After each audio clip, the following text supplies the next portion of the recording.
Thanks for joining me, Charles. Now, what was the inspiration for this documentary, for Inside Job, and what made you go ahead and do this? Well, I have several friends who were among the first people to warn about this crisis, and they began speaking to me about it in late 2007, actually.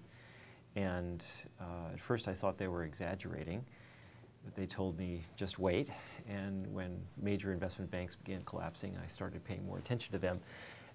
Later, when I learned more and decided to make the film, I felt that it was important to show this to the widest possible audience, to the American people, and explain to the American people why so many of us have lost our life savings, our jobs, our homes, and to explain that it was the result of a kind of heist, and that there was somebody who actually did this to us. So when did you actually start making the film? When did you start the research and decide, okay, I'm going to go ahead and do this and get Matt Damon to narrate the whole 9 yards?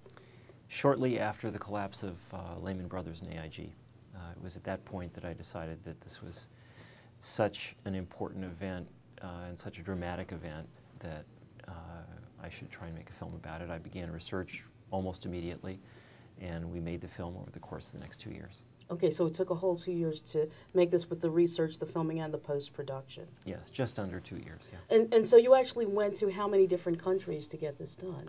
About a half dozen. We spent a considerable amount of time filming in Iceland, in England, in France, Singapore, in China. We interviewed China's senior banking regulator, and then of course also we interviewed a total of 50 or 60 people in the United States.